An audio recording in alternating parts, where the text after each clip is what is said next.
Jika kalian suka permainan catur yang dingin dan membosankan, mungkin channel ini tidak cocok untuk kalian.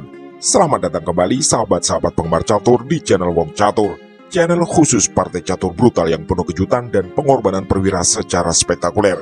Semoga sahabat-sahabat semua sehat selalu. Kali ini kami menemukan sebuah partai luar biasa yang mempertemukan dua Grandmaster papan atas dunia saat ini, yaitu Danil Dubov dari Rusia melawan Nihal Sarin yang berasal dari India pada ajang World Rapid Championship 2022 yang dilangsungkan di kota Almaty, Kazakhstan. Ketika video ini dibuat, Danil Dubov ada di peringkat 38 dunia, sedangkan Nihal Sarin ada di peringkat 36 dunia. Banyak orang yang menyebut-nyebut bahwa Danil Dubov adalah titisan Mikhail Tal masa kini, yang terkenal dengan permainan agresif, berani, dan penuh pengorbanan perwira. Dan pengorbanan spektakuler itulah yang akan kita saksikan dalam permainan kali ini. Seindah dan semengejutkan apa langkah-langkah dalam permainannya? Ikuti sampai video benar-benar selesai, siapkan fokus, bersiaplah tercengang, dan mari kita mulai. Sebelum kita mulai, silakan sahabat-sahabat yang belum subscribe untuk menekan tombol subscribe serta mengaktifkan notifikasi agar mendapat pemberitahuan pada setiap video baru kami. Pada permainan kali ini, Danil Dubov memegang buah putih dan Nihal Sarin memegang buah hitam. Danil Dubov memulai permainan dengan pion D4 dan hitam menjawab pion D5. Putih lalu mendorong pion C4 menawarkan pertukaran di area pusat, dan Nihal Sarin langsung menyambar dengan pion kali pion.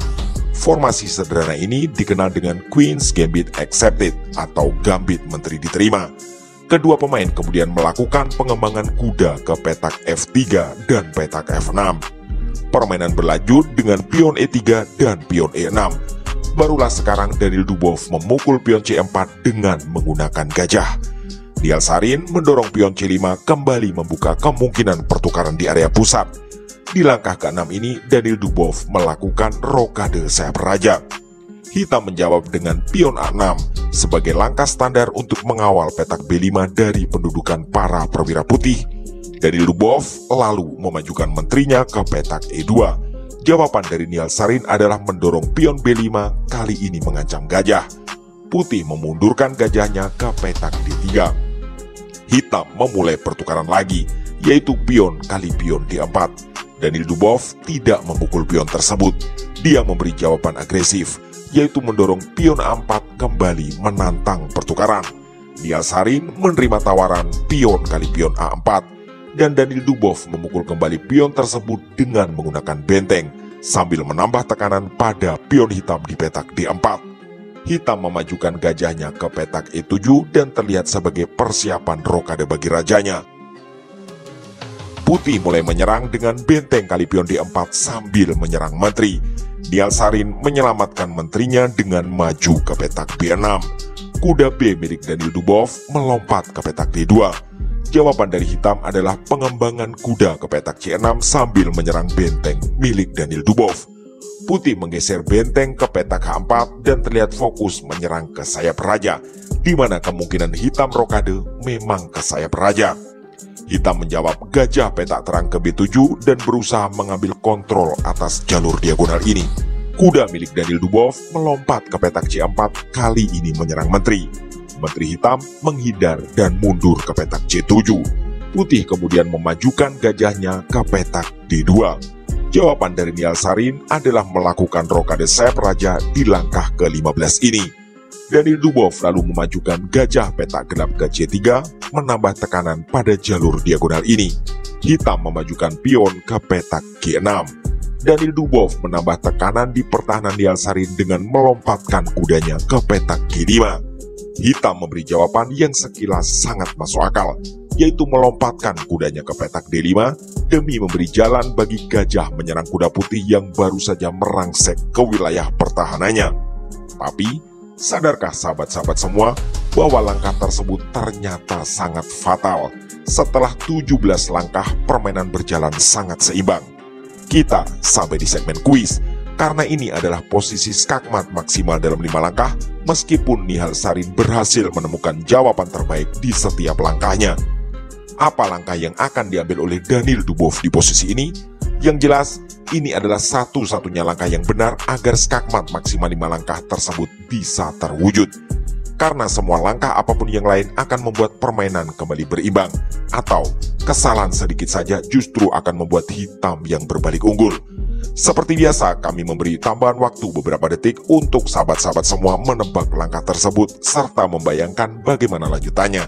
Atau pause video ini sejenak jika memang dirasa perlu.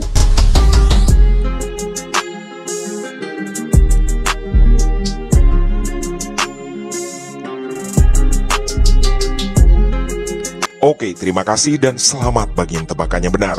Langkah yang diambil oleh sang Grandmaster Rusia Daniil Dubov adalah mengirim menterinya ke petak H5. Ya, Daniil Dubov menumbalkan perwira termewahnya demi misi ini. Apa jawaban dari Nihal Sarin? Ternyata jawabannya adalah dia memutuskan untuk menyerah. Kenapa hitam menyerah? Mari kita bahas kemungkinan lanjutan permainan. Jika pengorbanan diterima dengan pion kali menteri, maka tentu saja putih akan mengakhiri permainan dengan gajah kali pion H7 skakmat. Kita coba kemungkinan lain. Jika hitam berusaha bertahan dengan mendorong pion H6 sambil menyerang kuda, maka putih akan lanjut menteri kali pion H6.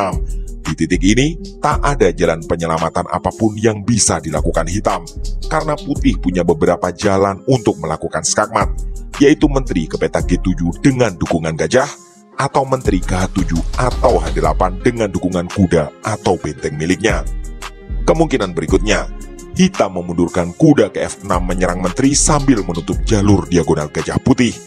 Putih akan merespon gajah kali kuda, dan seperti skenario tadi, ancaman skakmat oleh menteri putih juga tak bisa dihindari, karena Daniil Dubov punya beberapa pilihan skakmat.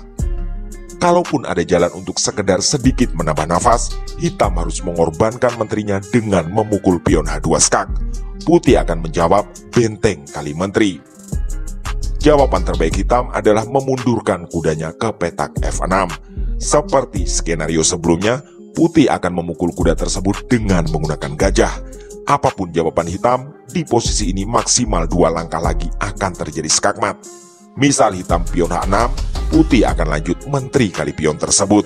Hitam lanjut dengan gajah kali gajah, maka putih akan meluncurkan langkah pamungkas yaitu menteri H7, dan raja hitam pun akan meninggal dunia. Benar-benar keputusan jenius yang berangkat dari kejelian membaca celah kecil dari Grandmaster Rusia yang disebut-sebut sebagai titisan Mikhail Tal di era modern, yaitu Daniil Dubov, yang melakukan pengorbanan menteri di langkah ke-18, sehingga Nihal Sarin yang juga seorang Grandmaster langsung menyadari kemungkinan lanjutannya, sehingga memutuskan untuk menyerah. Jika sahabat-sahabat ingin diskusi tentang kemungkinan langkah tertentu, kami mohon untuk menyertakan pula angka menit dan detik, agar kami tidak gagal paham serta bisa berusaha menjawab dengan baik. Demikianlah video singkat kali ini, semoga sahabat-sahabat semua puas, dan semoga pula bisa menjadi inspirasi dan referensi bagi kita semua. Kami atas nama segenap kru channel Wong Catur memohon dukungan like, komen, share, subscribe, dan doa agar channel ini selalu belajar dan makin berkembang. Terima kasih telah menyimak, mohon maaf atas kesalahan kata, dan sampai jumpa di video catur berikutnya.